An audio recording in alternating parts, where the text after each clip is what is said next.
소리로 같이 읽겠습니다. 시작. 너희는 유혹의 욕심을 따라 썩어져가는 구습을 따르는 옛사람을 벗어버리고 오직 너희의 심령이 새롭게 되어 하나님을 따라 의와 진리의 거룩함으로 지으심을 받은 새 사람을 입으라. 아멘.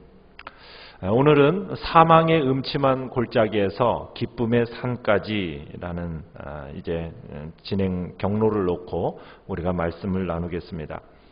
우리가 지금 보고 있는 철로 역정은 크리스찬이라는 사람이 주인공으로서 멸망의 도시에서부터 빠져나와 이제 좁은 문을 통과하여 십자가 앞에 서게 되고요. 그 십자가 앞에서 이제 자신의 모든 죄 용서함으로 말미암은 하나님의 은총을 경험하고 그리고 하나님의 의롭다 하심을 입는 새 옷을 입게 됩니다. 그리고 하나님의 자녀라는 인침을 성령의 인침을 받게 되지요. 그러면서 이제 이들이 크리스찬이 이제 믿음의 길을 떠나가게 되는데 그 십자가에서부터 떠나가는 그 길 가운데 이제 미궁이라는 곳을 지나가게 됩니다. 그 미궁은 교회를 상징하는 곳이었고 그곳에서 참으로 여러 말씀을 들으면서 이제 무기고에서 여러 전신갑주를 입게 됩니다. 그리고 전신갑주를 입고 미궁에서 이제 겸손의 골짜기, 사망의 음침한 골짜기를 지나면서 사단의 모든 공격도 이겨내고 또 믿음으로 승리의 길을 걸어가는 그러한 모습을 우리가 어제까지 봤습니다. 그 사망의 음침한 골짜기를 지나면서 이 크리스찬이 좋은 친구를 만나게 됩니다. 그 친구의 이름은 신실씨예요. 신실씨. 이름이 뭐라고요? 신실함.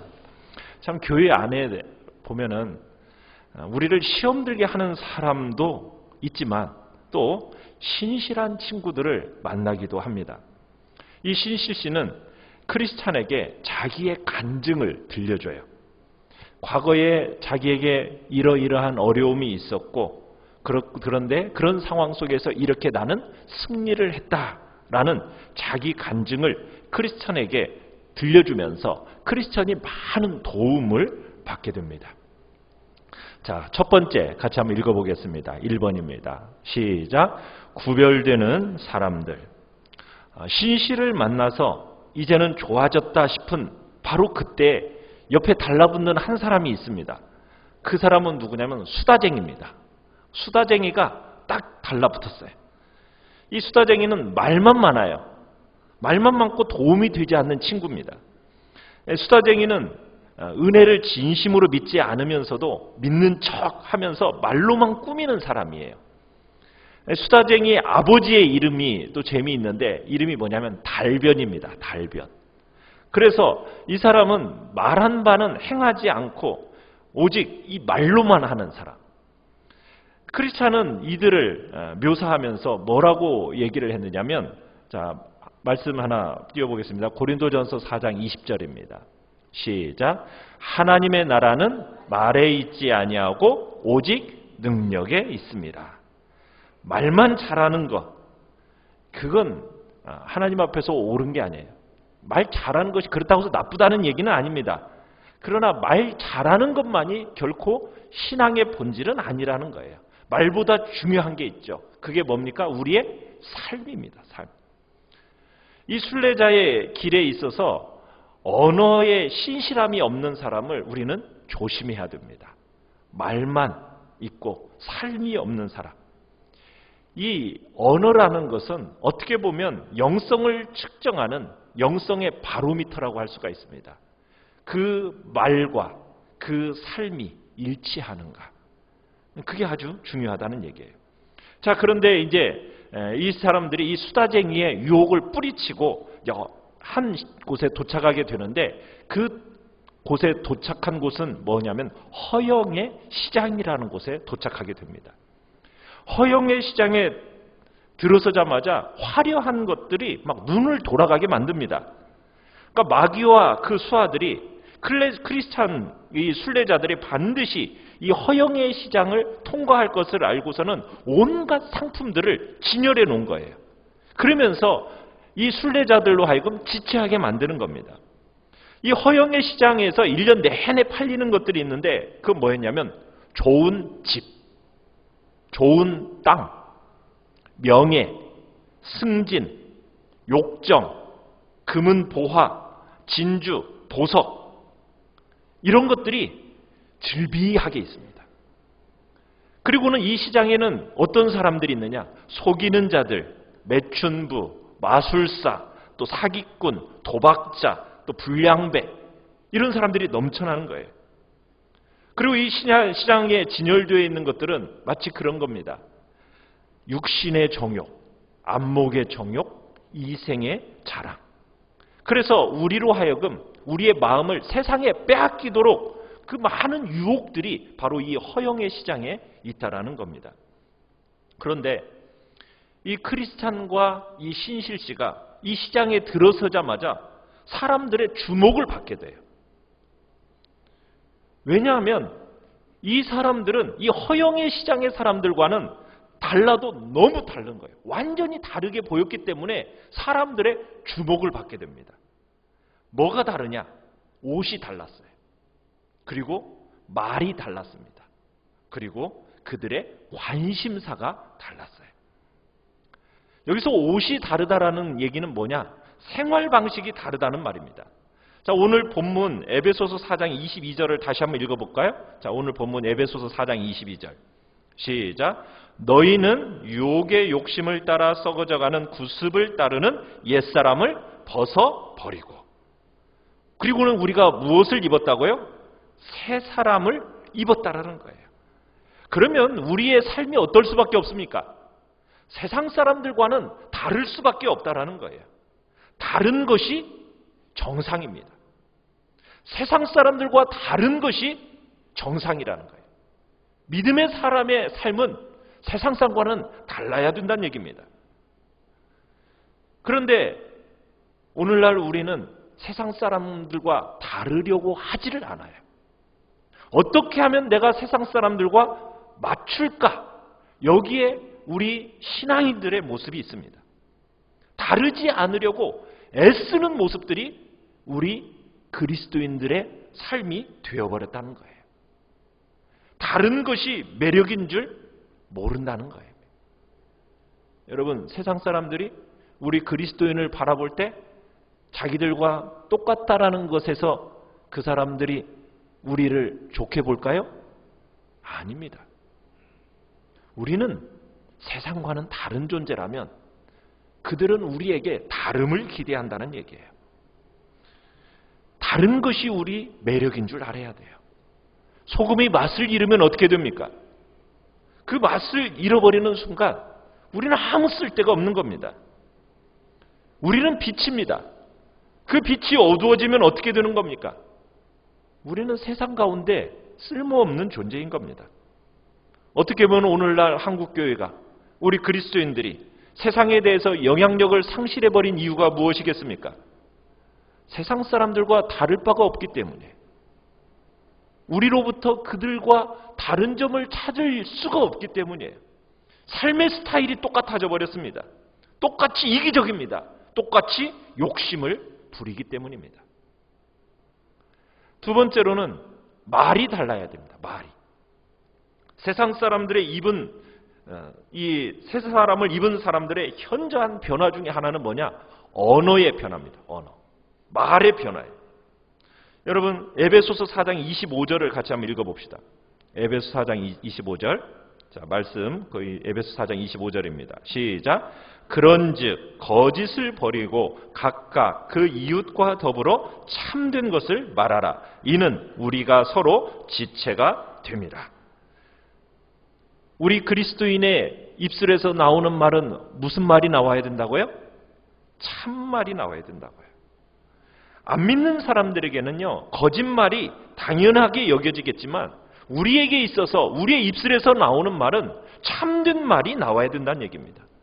그리고 우리 4장 29절도 읽어보겠습니다. 에베소 4장 29절. 시작. 무릇 더러운 말은 너희 입 밖에도 내지 말고 오직 덕을 세우는 데 소용되는 대로 선한 말을 하여 듣는 자들에게 은혜를 끼치게 하라. 여러분 어떤 말을 해야 됩니까? 덕스러운 말을 해야 됩니다. 더러운 말은 우리 입 밖에도 내지 말아야 됩니다. 우리의 믿는 자의 모습은 참말입니다. 참말이면서도 무슨 말입니까? 선한 말입니다. 그리고 사람들에게 덕을 세워주는, 이웃에게 유익을 끼치는 말, 그 말이 진정 우리 믿는 자들의 입술이 말이 되어야 한다는 얘기입니다. 세 번째로는 관심사가 달랐어요. 관심사가. 허영의 시장에서 사람들이 사고자 하는 것은 순례자들은 눈길도 주지 않았습니다. 순례자들은 오직 한 가지만 사고자 했어요. 뭘 사고자 했습니까? 다른 게 아닙니다. 바로 진리입니다. 진리. 세상에 여러 유혹거리들이 많지만 우리의 관심사는 세상의 유혹거리가 아니라 좋은 집, 좋은 땅, 명예, 승진, 이게 아니었다는 얘기예요. 오직 한 가지 뭐라고요? 진리입니다. 진리. 자, 우리 잠언 23장 23절. 자, 말씀 같이 한번 읽어보겠습니다. 시작. 진리를 살되 팔지는 말며 지혜와 훈계와 명철도 그리할지니라. 우리가 사야 할 것, 우리가 붙들어야 할 것, 그건 다름 아닌 진리입니다.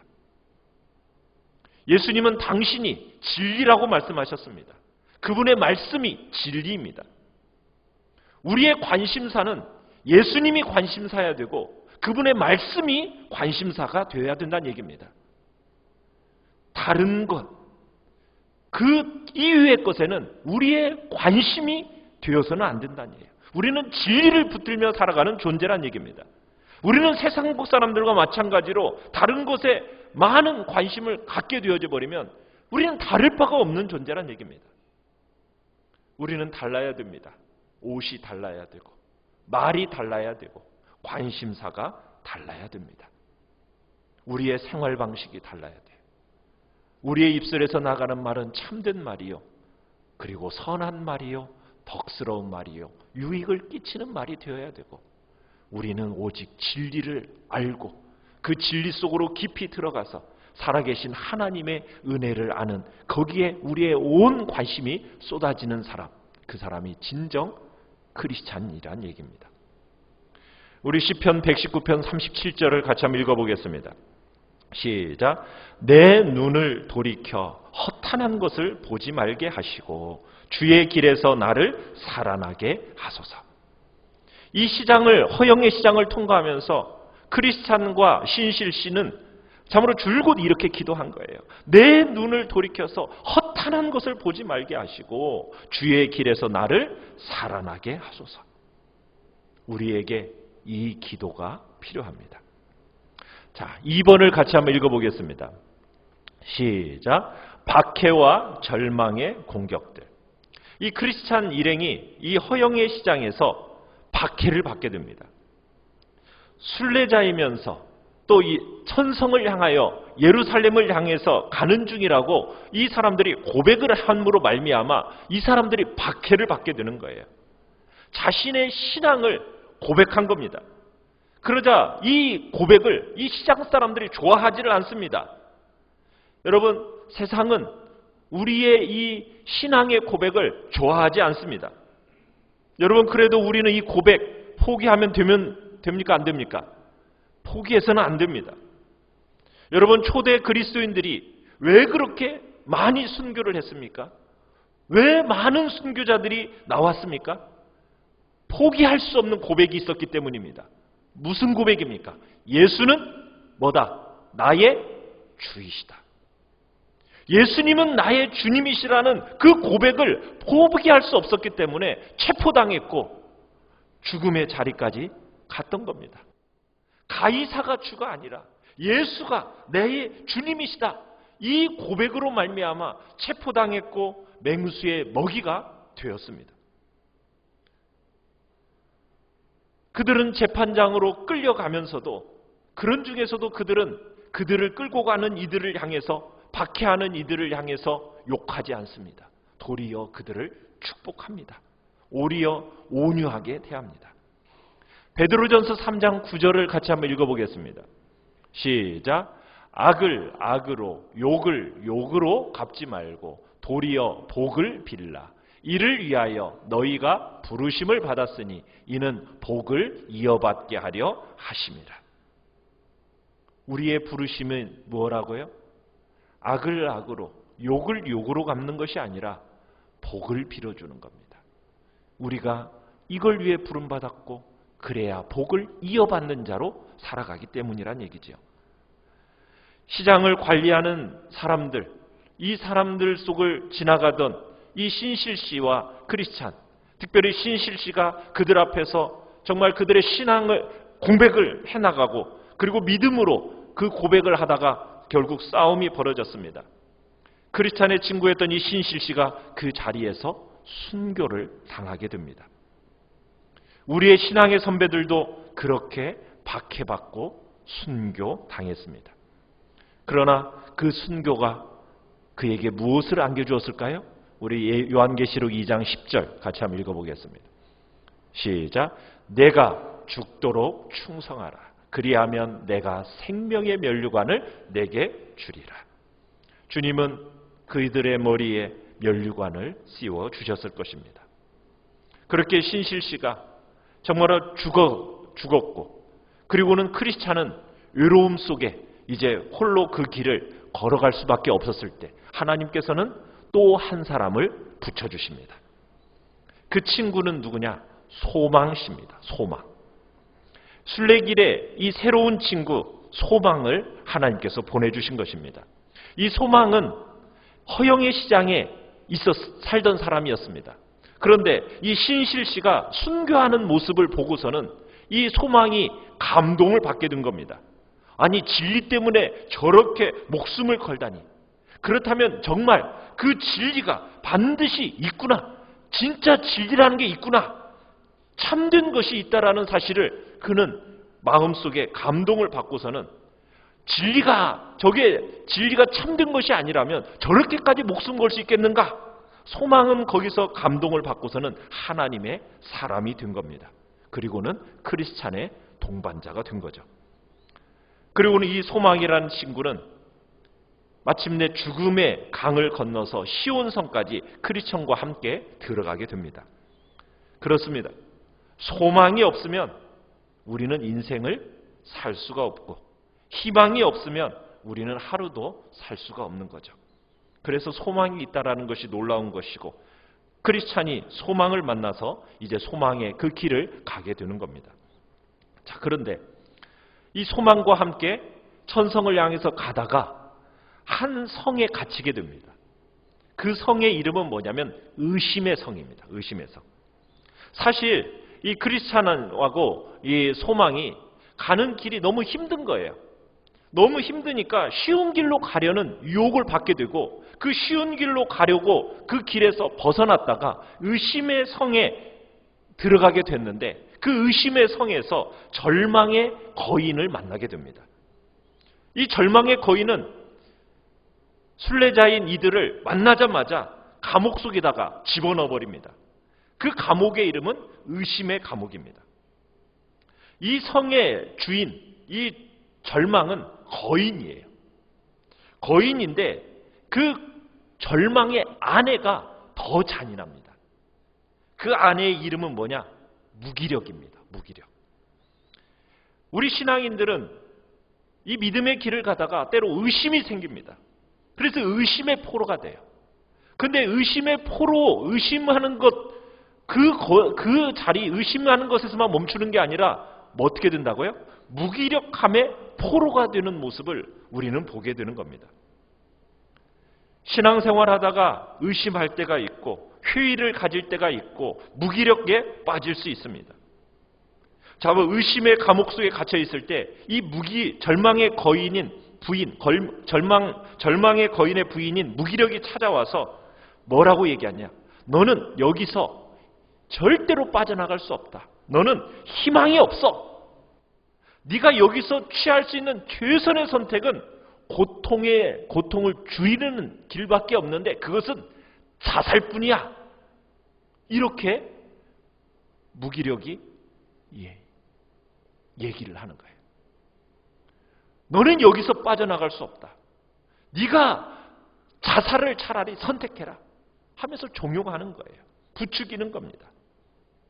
그때 크리스찬을 보호해줬던 소망이 조언합니다. 자살도 살인이다. 남의 생명을 빼앗는 것, 그것도 살인이지만 자신의 생명을 빼앗는 것도 똑같은 살인이다라고 하면서 소망이 크리스찬에게 얘기를 해줘요. 신앙의 길을 걷다가 여러분, 내가 걷는 이 신앙일이 제대로 가는 길이긴 하는 걸까? 때로 의심이 들기도 하고 회의가 들 때가 있습니다. 여러분, 그때 우리들은 무엇을 해야 되는 걸까요? 자살의 유혹을 받고 있던 크리스찬이요, 자신의 주머니를 뒤지다가 성경책 한 권을 발견하게 됩니다. 그 성경책에서 작은 열쇠 하나가 뚝 떨어져요. 그 열쇠로 감옥의 문을 열 수 있게 되고 그 의심의 감옥에서 도망갈 수 있게 됩니다. 그 열쇠가 무엇일까요? 그건 다름 아닌 약속의 열쇠, 하나님의 말씀이었습니다. 여러분, 여러분의 마음속에 신앙에 대한 의심이 생길 때 여러분, 의심의 술 극복할 수 있는 길이 무엇이라고요? 말씀을 붙잡는 겁니다. 여러분의 마음에 의심이 들더라도 여러분의 손에 절대로 놓지 말고 포기하지 말아야 할 것 무엇입니까? 하나님의 말씀입니다. 하나님의 그 말씀이야말로 우리를 노예된 자리에서 풀어주고 우리에게 자유를 주고 우리에게 새로운 소망을 주는 유일한 방법인 겁니다. 결국 그 약속의 말씀의 열쇠로 의심의 성에서 빠져나와서 결국 이제 그들이 제대로 된 길로 들어서게 됩니다. 의심의 성에 빠져나올 수 있는 유일한 두 가지를 본다면 기도와 말씀이에요. 하나님의 말씀을 붙들 때 그 열쇠로 의심의 성, 의심의 감옥을 탈출할 수 있게 되는 겁니다. 기도와 말씀이 기본입니다. 여러분이 아무리 힘들어도 여러분들이 결코 포기하지 말아야 할 것, 그건 무엇이라고요? 기도하는 일입니다. 기도하는 일. 그리고 또 한 가지는요, 말씀을 계속 묵상하는 일입니다. 그리고 그 말씀을 붙드는 겁니다. 그 말씀이 우리를 지킨다라는 것 여러분들이 경험하게 될 것입니다. 여러분이 성경을 가까이 하면 가까이 할수록 그 성경이 우리를 지킵니다. 여러분 결코 잊지 마십시오. 세 번째 같이 한번 읽어보겠습니다. 3번입니다. 시작. 기쁨의 산. 자, 의심의 성을 빠져나온 크리스찬이 기쁨의 산에 입성하게 됩니다. 철로 역정을 여러분이 보지만 그 철로 역정에는 많은 시련과 고통과 아픔이 있습니다. 인생은 시련과 고통일 뿐일까요? 고통만 있는 것일까요? 아닙니다. 그러면 어떻게 우리가 신앙생활을 하겠어요? 우리가 철로의 역정의 길을 걷는 동안에 크리스찬에게 기쁨을 주었던 장소 몇 군데가 나옵니다. 그 첫 번째가 우리가 지난번에 봤던 미궁이라는 곳이었어요. 그죠? 교회가 바로 성도들에게 희망을 주고 기쁨을 주는 장소, 미궁, 아름다운 집. 그 아름다운 집이 어디라고요? 어디라고요? 교회라고요. 여러분에게 있어서 교회는 어떤 곳입니까? 정말 여러분의 마음속에는 교회가 아름다운 집이요, 여러분들에게 소망을 주고 힘을 주는 곳임을 여러분들은 믿으십니까? 두 번째는 기쁨의 산입니다. 여러분, 이 기쁨의 산에서 이제 크리스찬은 좋은 목자들을 만나게 돼요. 그리고 그들로부터 환영을 받습니다. 이 기쁨의 산에는 신선한 시냇물이 졸졸졸 흐르고 있어요. 아름다운 정원이 있습니다. 포도밭이 있습니다. 그곳에서 과수원이 있으면서 과일이 풍성합니다. 그곳에서 순례자들이 나무의 열매를 먹으면서 기운을 차리고 목욕을 하면서 온전한 회복을 경험하게 됩니다. 크리스찬은 기쁨의 산에서 에너지를 공급받고 회복되어지고 새로워진 겁니다. 그동안 정말 어렵고 힘들었던 모든 것들을 다 떨쳐버리고 다시 일어날 수 있게 됩니다. 우리의 인생에 있어서 살다 보면 고통만 있는 게 아닙니다. 우리에게 힘을 주는 목자들이 있습니다. 그들을 만나서 격려를 받게 되고 다시 일어서게 되는 겁니다. 거기에서 아름다운 4명의 양치기 목자들을 만나는데 그들의 이름은 다름 아닌 지식과 경험과 경계와 성실이라는 이름을 가진 목자들이었어요. 그래서 크리스천이 그들에게 묻습니다. 이 산지도 이 땅의 주인에게 속해 있습니까? 이렇게 물으니까 이때 한 목자가 의미심장하게 대답을 해줍니다. 이 산지는 임마누엘의 땅으로서 천성 풍경의 일부입니다. 미래적으로 하나님의 나라, 이 하나님의 나라가 이 현재에서 구현되는 그 일이 이 땅에 있음을 우리에게 보여주는 말입니다. 바로 교회가 그런 곳입니다. 천국의 한 부분을 보여주는 곳, 그곳이 바로 교회입니다. 하나님의 나라를 구현하기 위해서 정말 핵심 산지인 교회, 참 기쁨을 여러분들이 상실하였습니까? 여러분들이 세상의 기쁨이 아니라 하늘의 기쁨, 그 기쁨을 맛볼 수 있는 공동체가 교회라는 것을 여러분들은 믿으시기 바랍니다. 그리고 우리 교회가 그런 공동체가 되어야 합니다. 기쁨의 산이 되어야 하는 것입니다. 교회에 와서 여러분들이 정말 힘을 얻고 능력을 얻고 그뿐만 아니라 기쁨과 참된 만족과 하나님이 주시는 그 풍성함의 역사들을 경험할 수 있는 그 복된 자리가 교회인데 바로 우리 교회가 그런 교회가 되도록 여러분들이 기도하시고 그런 기도로 세워가시기를 간절히 축원합니다. 우리 시간 같이 찬양